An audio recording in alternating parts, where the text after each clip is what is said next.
Yeah. They hate when you elevate. They stacking up losses, I'm handing them out, yeah, I had to go delegate. It feel like I'm floating, I'm lost in the moment, I swear I could levitate. They never believed that I would really fly, I had to go demonstrate. I had to set them straight. Music licensing reimagined.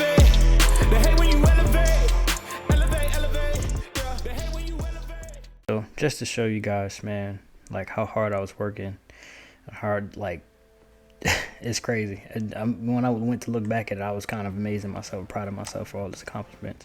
So this is the training that I took while I was incarcerated. 84 classes and programs within NCCER, not counting the other programs that I took. I'm gonna try to get all that information together as well. So this is my NCCER number, and you can go look it up. All you need is that number right there, and you'll be able to pull up all this stuff. So I'm gonna go down the list. I'm gonna start right here first because it's not really organized on this page. I don't think it does it. If we could do it in a list. Yes.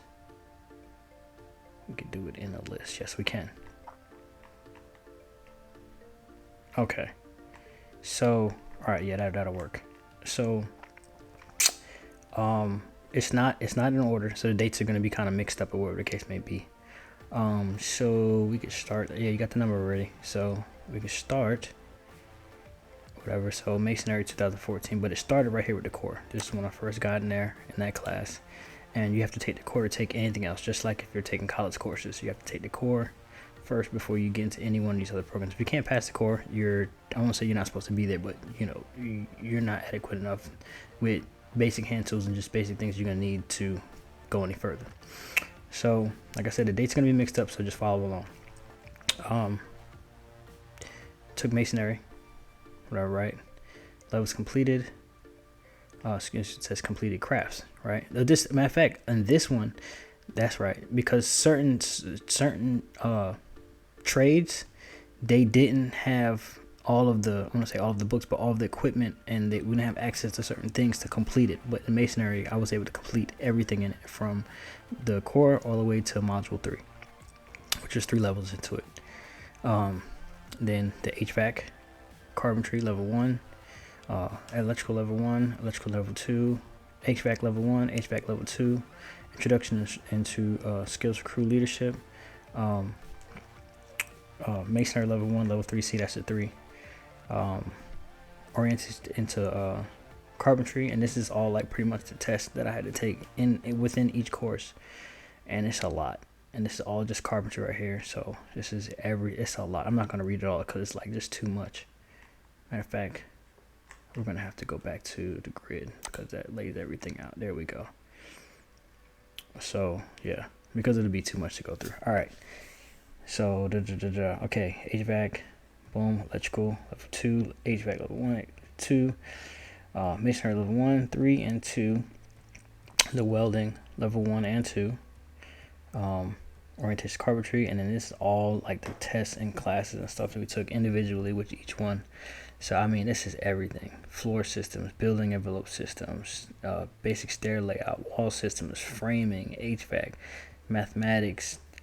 This has to do with brazing with pipes and stuff like that when you're doing HVAC lines. So yeah, there goes soldering and brazing. It's just a lot. This is a lot of stuff. When I went back looking through it, I was just like, oh my goodness, bro. So this is everything that I took. Everything. This is a lot of stuff. I didn't even realize how much stuff it was until I actually went back into it. I remember it, but geez, like it was a lot. It was a lot. And I'm pat myself on the back for this. So I know that the handyman in my area, they first of all, I don't want to say none of them have taken any of this stuff, right? Because this is through NCCER. But the fact that I took all this while incarcerated, when I tell you this is all I did during my incarceration, was school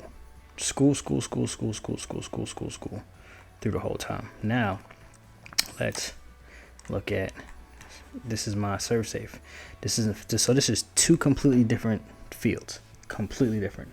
One's in construction and other ones in the food industry.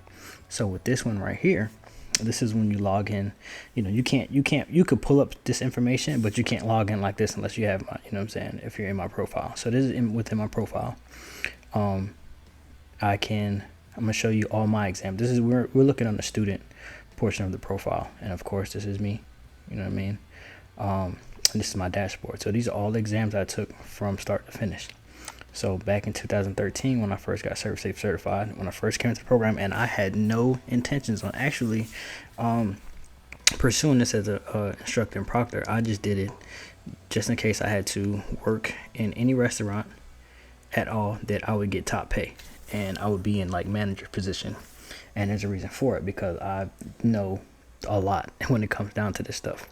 So this is the college course. So the ServiceSafe manager, that's the core, pretty much, just like in the NCCER. You have to take the core first. So this is the basic foundation you have to take and pass this first. And actually, in order to become an instructor and proctor, they changed the qualifications. Before, you had to get a 90 or better in order to become an instructor and proctor. And that was the first time I ever took the test, right? And then these are the four of them. These are the four electives that I took within that college course, or whatever the case may be. So we got hospitality and human resource management. So pretty much this is supervisor stuff. Hospitality and restaurant management. Both of these right here, I took both of those. And then control food service costs, pretty much receiving goods, and then how much the company's making and stuff like that, and trying to keep the cost and balance and all that together. And then customer service, and also too with controlling food service costs, that's with employment, we're dealing with your employees, how much you're paying them, all the costs that's associated with running the food service, the whole shebang within that, right? And then my certification was gonna expire in 2018, so I retook the test again, and passed it, and that got a 95 on the second time around. That was 2017, a year before my release. So with that, that had me good to 2022. So when I got out, in January of that year, 2018, and I was trying to take the online advanced test to become an instructor and proctor. I was more focused on welding and stuff like that, so my focus wasn't on this. This was like a second option for me.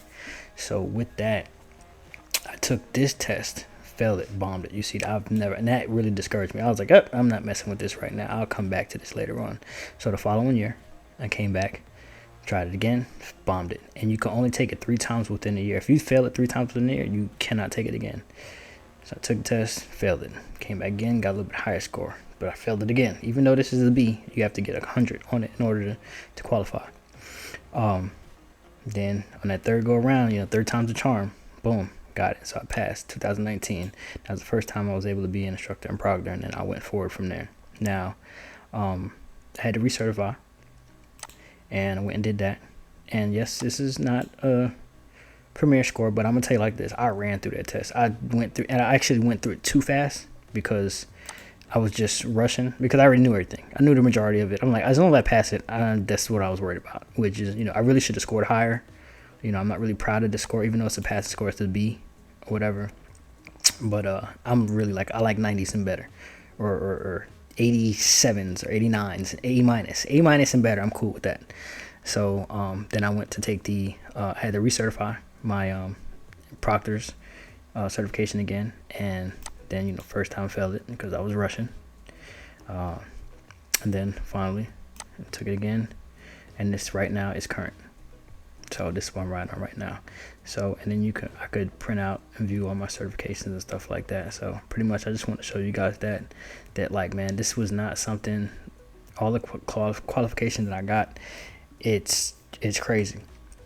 And I know that the majority, and also too, like that with this, once I got that proctor's exam, once I got that qualified me to pretty much give the test in pretty much all of these fields, whatever the case may be. Just on the instructor side, right? Manage your courses, use certificates, stuff like that. I just showed you student side, so this is instructor side right here. So each one, allows me to examination management. This is with my students and everything like that. Applications, advertising my stuff online, and then my student scores and stuff like that. I'm not going to go into that because it's going to show people's personal information. But you know, an advertising class and stuff like that. So that just shows. But let me see. We're going to look at my certificates. We're going to go there because this is my stuff. I can show you that.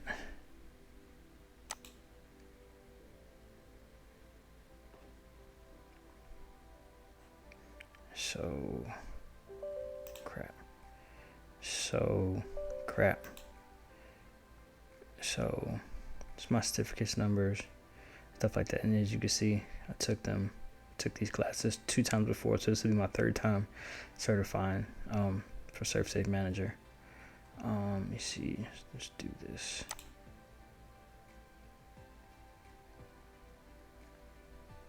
Bam.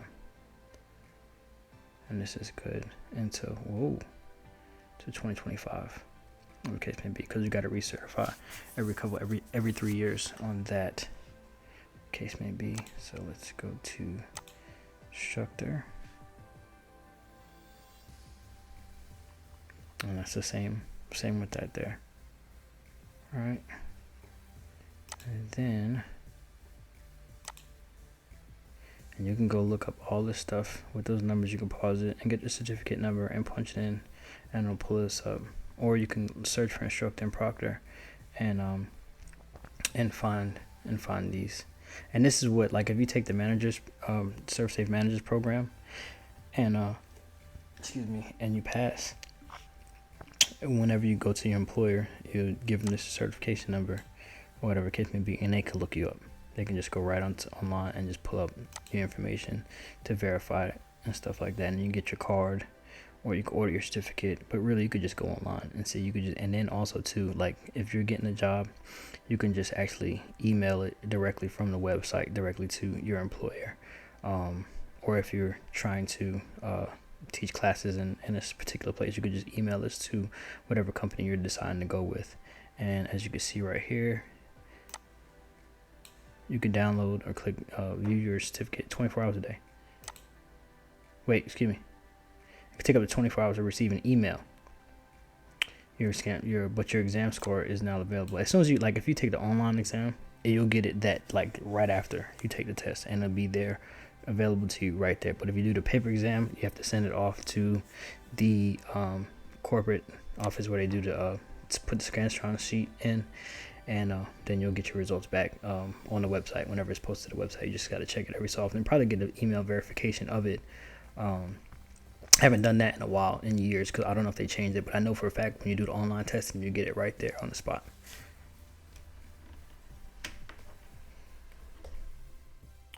So for all my handymen out there, whatever case may be, I'll say, let me just jump out there and just show these people, what I had. Some of my accomplishments and stuff like that. I really can't jump off back into the construction field right now because I got other matters to tend to. So I said, at least let me try my Serve Safe thing. So right now I'm in the process of working on getting back into some of these jails and prisons to actually give the Serve Safe class, because that's where it started for me, and I know the benefits of it. As far as formerly incarcerated people getting out and looking for employment and stuff like that, that'll definitely get them in the door at any restaurant or stuff like that, even their food handler certification. So that's like more of my focus and stuff like that. But for all my handyman out there, you know what I mean, just show your work, you know what I'm saying, show your qualifications and stuff like that. I got a bunch more. I could pull out all my cards and stuff like that, EPA, OSHA 10, OSHA 30, you know what I mean. That way you show your customers like, hey, look, I'm certified this, that, and the third. You don't gotta worry about nothing. Licensed, insured, bonded, all that good stuff. That's like a plus. That's a must have. I know that for a fact. You don't want to go up in anybody's house or do any major jobs and not do that, because if something goes wrong, all liability is going to fall back on you. So just a real quick video, just showing some of the stuff that I accomplished or whatever the case may be, to be on a much lighter note, because I know a lot of people was like, man, this guy, every time he comes with some negative stuff, this, that, there. It's not all bad. It's definitely not all bad. It's just that it's so much. It's so much, and it's hard to kind of it's a lot. I'm just gonna say, I'm gonna leave it at that. But let's keep it positive, whatever the case may be. Still got a bunch of this work. Go check me out at G-Spot Woodworking, whatever the case may be, on Etsy. The link will be in the description box below, so go check that out. And yeah, man, show your support or whatever the case may be, and share this video. And shoot, if you other handyman out there, whatever field that you're in, man, show your qualifications, man. I want to see where this goes. All right, you guys, peace. I had to set them straight. They hate when you elevate, elevate, elevate. They hate when you elevate, elevate, elevate. Yeah. They hate when you elevate, elevate, elevate. They hate when you elevate. Yeah. I had to elevate. Artlist.io.